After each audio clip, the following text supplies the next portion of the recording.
বালিখালের জেটিঘাট বলা হয়। তো সেখানেই আমরা আপাতত চলে এসেছি।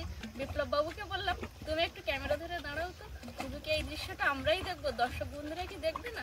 ওই জন্য আপনাদেরকে দেখানোর জন্য আমরা সমস্তটা ক্যামেরা বন্দি করছি। আর দর্শক বন্ধুরা আপনারা দেখুন, আমার মাথার উপর থেকে মেঘটা এত সুন্দর লাগছে, সেই ছোটবেলার কবিতাটাই মনে পড়ে যাচ্ছে যে ঝড়খালিতে যে পর্যটকরা আসে তাদের কিন্তু সাইট সিন হিসাবে এই যে এতক্ষণ ধরে আমরা যে প্রাকৃতিক দৃশ্যটা দেখালাম।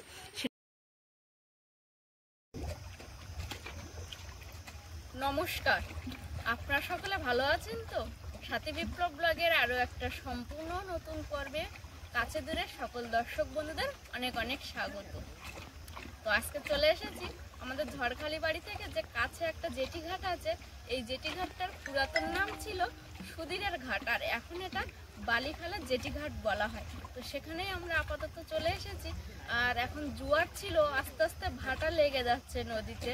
তো এখানে আমরা বিকালবেলা একটু ঘুরতে এসেছিলাম নিজেরা। তো দেখি পরিবেশটা খুব সুন্দর লাগছে। আর সেই সঙ্গে সঙ্গে বিপ্লব বাবুকে বললাম তুমি একটু ক্যামেরা ধরে দাঁড়াও তো, শুধু কি এই দৃশ্যটা আমরাই দেখবো, দর্শক বন্ধুরা কি দেখবে না? ওই জন্য আপনাদেরকে দেখানোর জন্য আমরা সমস্তটা ক্যামেরা বন্দি করছি। হ্যাঁ, যারা প্রথমবারের জন্য দেখছেন তারা অবশ্যই কিন্তু সাবস্ক্রাইব করবেন, লাইক কমেন্ট করে পাশে থাকবেন, শেয়ার করে নিজের বন্ধুদের মধ্যে ছড়িয়ে দেবেন।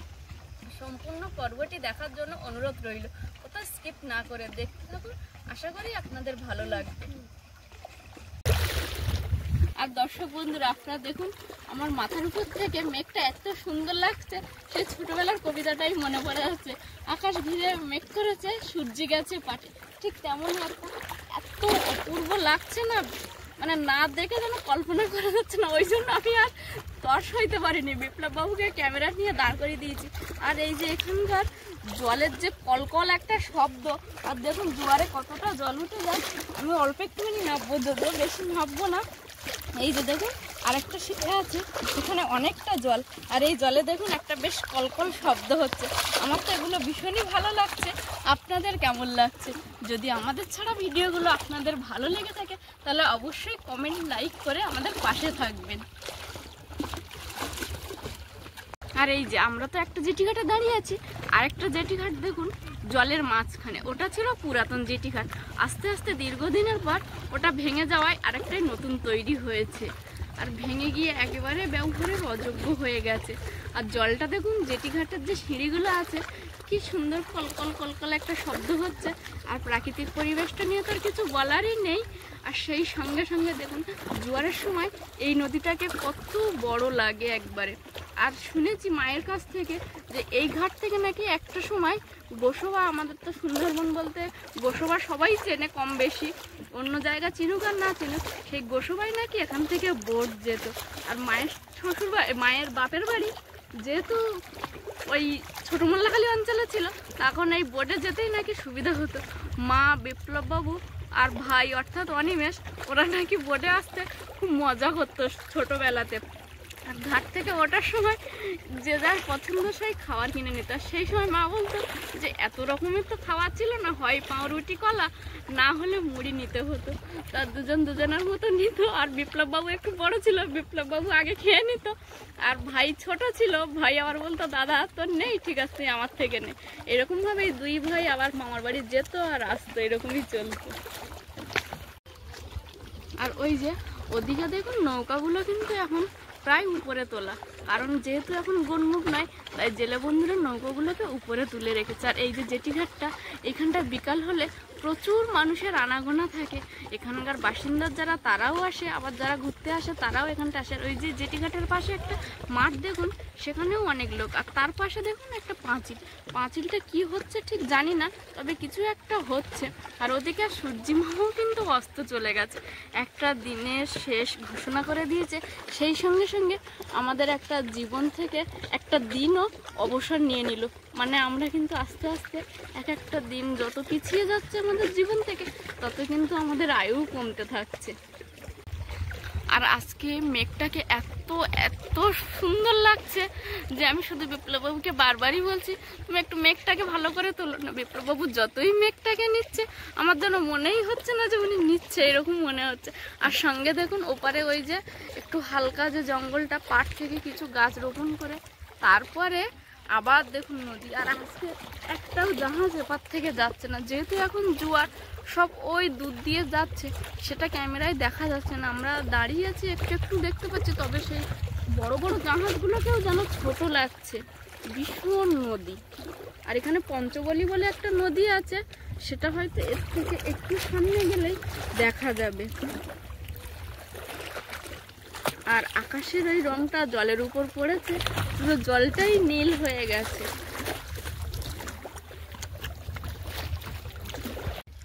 আর বন্ধুরা, এই দেখতে পাচ্ছেন সিমেন্টের উপরে একটা সাদা সাদা, দেখতে কিছুটা ঝিনুকের মতো লাগছে, কিন্তু এটা ঝিনুক নয়।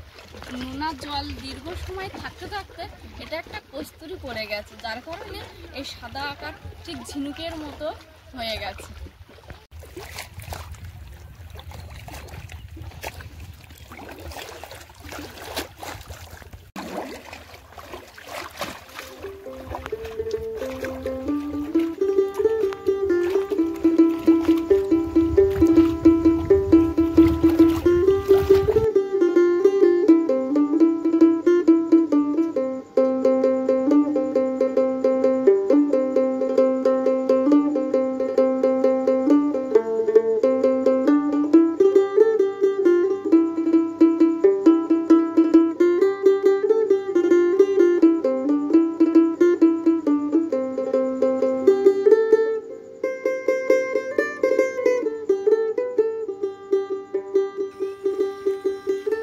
আর বিকাল হতে হতে কিন্তু প্রচুর মানুষের আনাগোনা থাকে এই জেটি ঘাটটাতে।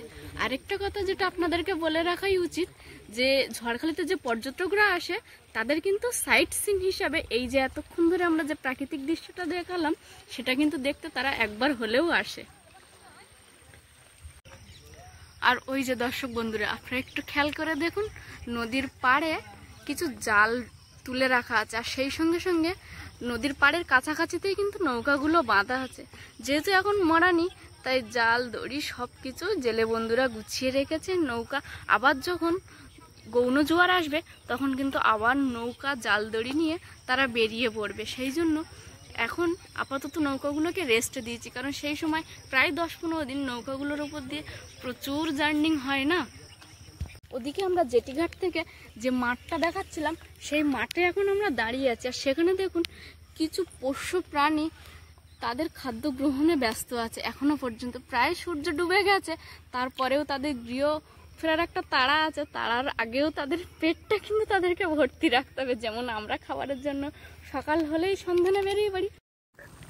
আর হ্যাঁ দর্শক বন্ধু, আমরা কিন্তু এতক্ষণ ওই জেটিঘাটটাতে দাঁড়িয়েছিলাম, আর এখন চলে আসছে তার পাশে একটু জায়গায় মাটি আর সঙ্গে কিছু গাছ লাগানো আছে সেইখানটাতে। আর এখানটায় এত হাওয়া হচ্ছে, লাস্ট পর্যন্ত আমরা এক্সটার্নাল ডিভাইস না লাগিয়ে আর পারলামই না, কারণ কথাটা ঠিক মতো শোনা যাচ্ছে না। আর এই প্রাকৃতিক দৃশ্য দেখার পরে আমার দর্শক বন্ধুরা আশা করি আমার কথা শোনার থেকে এই প্রাকৃতিক দৃশ্যটাই মন ভরে দেখতে চাইবে। আর সুন্দরবনের যেটা সব থেকে বিশেষত্ব, ম্যানগ্রোভ অরণ্য, আর সেটা কিন্তু আমাদের এই সুন্দরবনেতেই আছে। আর এখানে কিন্তু প্রচুর মানুষের বেড়ানো আসা তো আছে, আর সেই সঙ্গে বিকাল হলেই দেখেছি অনেকেই আমাদের মতো এরকম ভিডিও করে, কেউ রিলস করে, এরকম তো আছে। আর সেই সঙ্গে গাছটা দেখুন, শিকড়টা কতটা উপরে উঠে আছে। আর বিপ্লব বাবু, যার কথা একেবারে না বললেই নয়, সে তো ক্যামেরাটাকে ধরে কোনভাবে ধরলে কালার কম্বিনেশন ঠিক থাকবে, একটা ভিডিও রেডি করা, তার পেছনে প্রচুর তো খাটনি থাকে, এডিট করা, সেই সঙ্গে সেই অনুযায়ী মিউজিক। আবার কি হয়েছে, উনি যেহেতু গ্রামে আছে, ওনার মিউজিক লাগছে, এবার সেই মিউজিকটাকে কালেক্ট করে সেই একটা জায়গায় যে স্থিরভাবে লাগাতে হবে, প্রচুর খাটনি কিন্তু আছে বিপ্লব বাবু। আর ওই যে দেখুন, দিনের শেষে পাখিরাও কিন্তু তাদের বাসার দিকে এগিয়ে যাচ্ছে। প্রিয় দর্শক বন্ধু, আপনাদেরকে একটা মজার জিনিস শেয়ার করছি। দেখুন, সূর্যমামা মেঘের আড়াল থেকে আলোটাকে প্রতিফলন করে এই মেঘগুলির মধ্যে দিয়ে পূব আকাশে অবস্থিত এই মেঘটির কাছে পাঠাচ্ছে। অর্থাৎ এই মেঘটি অন্যান্য মেঘ তুলনায় একটু বেশি সাদা এবং চকচক করছে, এবং এই মেঘের প্রতিফলন হয়ে সূর্যের রশ্মি আবার এই জলের উপরে আসছে। এই প্রাকৃতিক দৃশ্য হয়তোবা শুধু সুন্দরবনেই সম্ভব।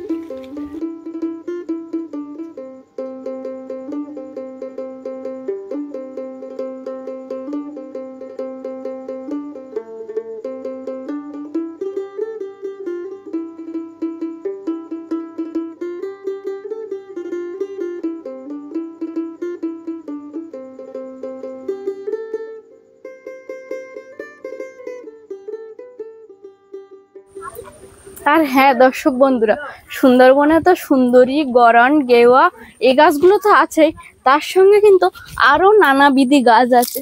আর সেই গাছগুলোর ফুল ফল এক এক রকমের। এখানে দেখছি একটা ছোট্ট ছোট্ট হলুদ ফুল ফুটেছে, খুব সুন্দর লাগছে দেখতে, পুরো গাছটাই না ফুলে ভরে আছে। আরেকটা ফল দেখলাম সজনের মতো লম্বা লম্বা, কিন্তু একটু ছোট, জানি না ওই ফলটার নাম কি, আপনাদেরকেও দেখাবো কিন্তু অবশ্যই ফলটা। চলো তো, ওই একটা দেখলাম, এই যে দেখো সজনের মতো, কিন্তু আর একটু ওইখানটা ওই গাছটাতে চলো, বেশ বড় বড় আছে সজনের মতো লম্বা লম্বা একটা ফল। আমার ঠিক জানা নেই ওই ফলটার নাম কি, যদি আপনারা কেউ জেনে থাকেন তাহলে একটু কমেন্ট করে প্লিজ জানাবেন যে সেই ফলটার নাম কি।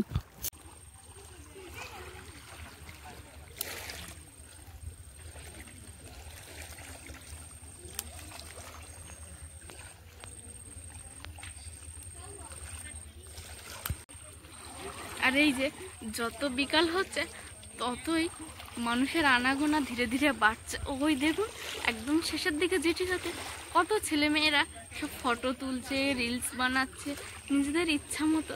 এই প্রাণ খোলা প্রাকৃতিক দৃশ্যতে এসে তারাও যেন প্রাণ খুলে আনন্দ করতে পারে। আর ওই যে একটু আগেই বলছিলাম না, শুধু সুন্দরী গরান গেও না, আরো কিছু গাছের ফুল, এই যে দেখুন ছোট্ট ছোট্ট এক ধরনের বন্য ফুল, দেখতে কত সুন্দর লাগছে না। আর এই যে এই ফলগুলোকে দেখুন ঠিক সজনের ডাঁটার মতো লাগছে, কিন্তু আমি জানি না। দর্শক বন্ধুরা, আপনারা যদি কেউ জেনে থাকেন যে এই ফলগুলোকে কি বলে, তাহলে অবশ্যই কমেন্ট বক্সে এসে কমেন্ট করে যাবেন।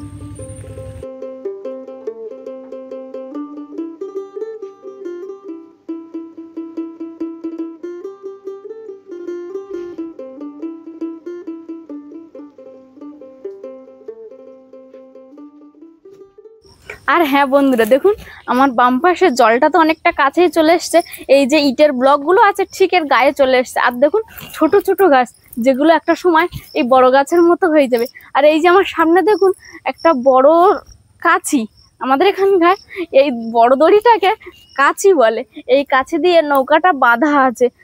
এই নৌকাটায় যখন জোয়ার হবে, পুরো ফুল জোয়ার, নৌকাটা ভাসমান অবস্থায় থাকবে, তখন কিন্তু নৌকাটাকে ঠেলে নদীতে নামানো যাবে। তার আগে নামাতে গেলে কিন্তু প্রচুর কষ্ট হবে। আর আরেকটা জিনিস আপনাদেরকে দেখাবো, যেটা আমি সব থেকে ভালো চিনি, এতদিন বলে এসেছি।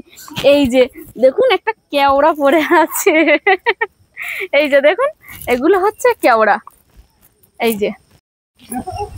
আর এখানকার এই নৌকাটা দেখুন কত বড়, যেহেতু এখানে অনেকটা বড় নদী, তাই সেই অনুযায়ী কিন্তু নৌকা নিয়ে যেতে হয়। আর নৌকাটার রংটা ওই যে ওইদিকে দেখুন আর একটা নৌকা সবে সবে রং করেছে, ওটা হয়তো নতুন তৈরি হচ্ছে, আর একজন সেটাকে ভালো করে দেখছেন। আর বন্ধুরা, এই যে বাক্সটা দেখতে পাচ্ছেন সাদা কালো রং করা, এই বাক্সটা হচ্ছে জেলে বন্ধুরা যখন নদীতে মাছ ধরতে যায় তখন এর মধ্যে বরফটাকে স্টোর করে নিয়ে যায়। আর ফেরার সময় সেই মাছ, যে মাছগুলো তারা ধরে, সেই মাছগুলো বরফ দিয়ে আর এর মধ্যে আবার নিয়ে আসে। আর ওদিকে দেখুন এই যে আকন্দ গাছ, আকন্দ গাছের ফলটা আমি কিন্তু এই প্রথমবার দেখলাম। এই যে এই ফল, এটা হচ্ছে আকন্দ গাছের ফল। আর এই যে আকন্দ ফুল তো আপনারা দেখেইছেন, কিন্তু তবুও আমি আর একবার দেখিয়ে দিলাম। আমাদের এই নদীর পাড়ে প্রচুর আকন্দ গাছ, আর সেই সঙ্গে সকালে আসলে আরো প্রচুর ফুলও দেখা যায়, আকন্দ ফুলগুলো।